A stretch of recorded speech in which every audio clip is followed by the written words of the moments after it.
आज हम बात करने आए हैं स्तुति अग्रवाल से, एक टैलेंटेड जर्नलिस्ट, क्रिएटिव ब्लॉगर और एक मदर इन्फ्लुएंसर जो इस टाइम में बहुत तेज़ी से आगे बढ़ रही हैं।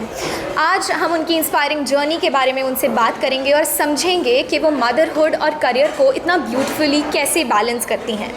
So hi ma'am. Hi. So I would like to know कि आज के टाइम में मदर इन्फ्लुएंसर बनना एक मतलब आप ट्रेंड है या फिर मतलब पैशन, एक बहुत प्रेशर क्रिएट कर रहा है ट्रेंड का, तो आप मतलब बहुत ऐसे प्रेशरली इसे कर रहे हैं या फिर आप अपने चॉइस से? मैं बिल्कुल अपनी चॉइस से कर रही हूँ, मतलब कोई प्रेशर है ही नहीं। ये तो ऐसा फील्ड है जिसमें आप अपनी मर्ज़ी से आते हो, कोई आपको फोर्स नहीं करता। There are no timings. Of course ये आप पे है कि आप कितना प्रेशर लेते हो, बट मुझे लगता है कि ये ऐसा है फील्ड है, इट्स अ क्रिएटिव फील्ड। आपका जितना मन आप उतना दो और वो आपको उतना रिवॉर्ड करेगा। तो ये बिल्कुल रियल है आपका। ओके, सो कंटेंट क्रिएट करते वक्त क्या आप अपने चाइल्ड को इंक्लूड करने से पहले कोई बाउंड्रीज सेट करती हैं उसके लिए? मुझे पता है कि बहुत लोग बाउंड्री सेट करते हैं, पर मुझे ज़रूरत नहीं पड़ती क्योंकि मेरे बच्चों को ही आना पसंद है। उस पे कैमरा पे। हाँ, मैं उनका स्कूल यूनिफॉर्म नहीं दिखाती हूँ, मोस्टली मैं उनका स्कूल का नाम रिवील नहीं करती हूँ। आसपास वाले लोग को पता है, सेफ्टी पर्पसेस, और इतना ही है। बाकी आई एम ओके कि उनका फेस दिखे, जब तक वो मुझे नहीं बोलते कि मम्मी आज मुझे नहीं आना कैमरा पे, तब तक आई एम कूल। जब तक वो कंफर्टेबल है तब तक मैं ठीक हूँ। ओके। और आप जैसे इतने टाइम से इस फील्ड में हैं, आप ब्लॉगिंग कर रही हैं और ऐसे, तो आप सेल्फ केयर को कितना टाइम देती हैं? इतने बिजी स्केड्यूल में आप सेल्फ केयर के लिए कितना टाइम निकाल पाती हैं? सबसे ज़्यादा टाइम मेरा सेल्फ केयर पे जाता है, because I think a happy mom is the best mom. If your cup is not full, तो आप उससे डाल ही नहीं सकते। आपके कप में कुछ है ही नहीं तो आप प्यार कैसे डालोगे? तो मुझे मेरा मी टाइम चाहिए। मुझे दिन में 1 घंटा 2 घंटा मुझे चाहिए कि कोई बिल्कुल शांति हो। मैं अपना वॉक करती हूँ, जिम करती हूँ, मैं जब मेरे बच्चे स्कूल पे होते मैं अपना जो भी देखना है, पढ़ना है, सब करती हूँ। आई थिंक मी टाइम के बिना कोई भी बहुत हैप्पी नहीं रह सकता, और जब तक आप हैप्पी नहीं हो तब तक आप वो प्यार दे ही नहीं सकते। तो आज के टाइम में जैसे हम देखते हैं, जो भी मदर्स वर्क करती हैं, जो भी वर्किंग पेरेंट्स हैं, उनका एक बहुत इशू रहता है कि गिल्ट, पेरेंट गिल्ट। जब वो अपने बच्चे को काम के लिए पीछे छोड़कर जाते हैं, तो आप उस गिल्ट को कैसे हैंडल करती हैं जब आप बहुत बिजी होती हैं?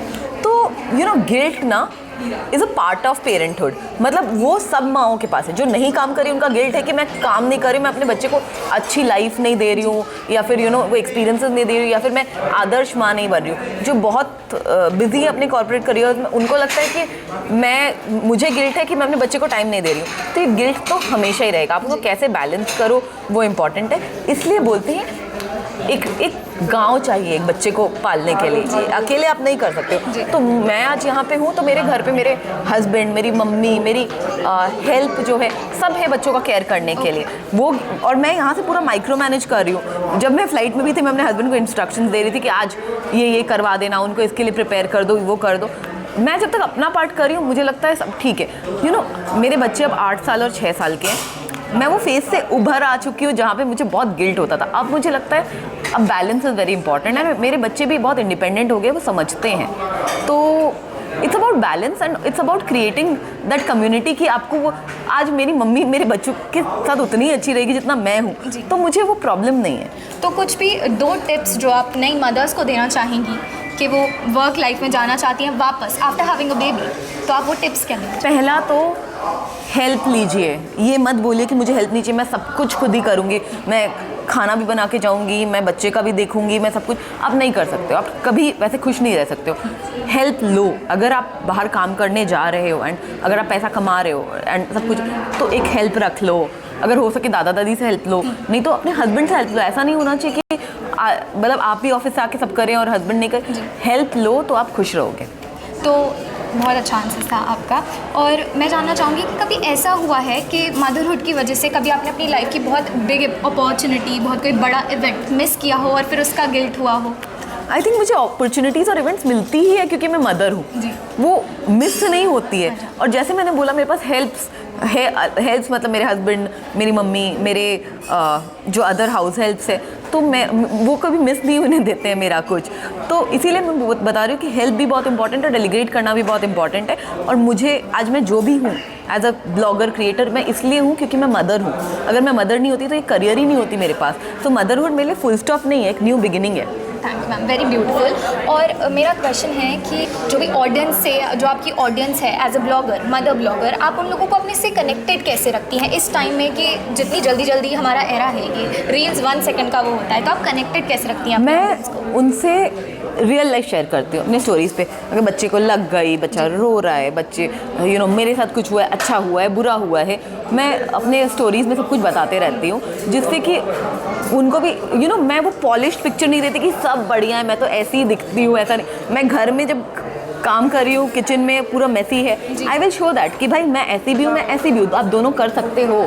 तो मेरी जो पेज है वो बहुत रियल और अनफिल्टर्ड है, तो वो मैं दिखाती रहती हूँ। और लास्टली, अगर आपको अपने यंगर सेल्फ को एक एडवाइस देनी हो बिफोर बिकमिंग अ मॉम, तो वो क्या होगी? घूमो, बहुत घूमो। मतलब मैं अभी भी घूमती हूँ बच्चों के साथ ही, एक्चुअली मैं ज़्यादा घूमती हूँ, पर घूमो और इतना स्ट्रेस मत लो, things work out. Is it hard to travel with kids? Not at all. No, actually, I would like to rectify that. Hard to travel with kids. You choose your heart. It's hard to be at home with kids also. As in, be with them. उनकी homework उनको देखो, उनके झगड़े solve करो। वो आप कहीं और करते हो ट्रैवल में, तो आप ट्रैवल कर रहे हो, तो choose your heart what you want to do. And also I will tell you, it depends on the travel that you are doing. So if you are travelling for the first time, don't choose hard destinations like Europe, जहाँ पे बच्चों को बहुत चलना पड़े और खाने पीने की प्रॉब्लम हो। अगर आप ट्रैवल शुरू कर रहे हो, तो do it in kid friendly countries which is South East Asia. आप इंडिया में ट्रैवल करो and then build it to a point where your children are happy to travel abroad. तो I think it depends on what you are traveling. अब बीच में जाके 2 दिन के लिए एक रिजॉर्ट में बैठते हो, that is not hard. मगर आप यूरोप में जाके आप बहुत 15-20 हज़ार स्टेप्स चल रहे हो, चेंज कर रहे हो cities, that is hard. So you choose it according to आपके बच्चे का age. Thank you so much ma'am, आपके आंसर्स ने आई होप जो नई मदर्स हैं उनको बहुत हेल्प करेंगे कि कैसे ये टिप्स वगैरह। आपकी स्टोरी बहुत मोटिवेटिंग है। Thank you so much.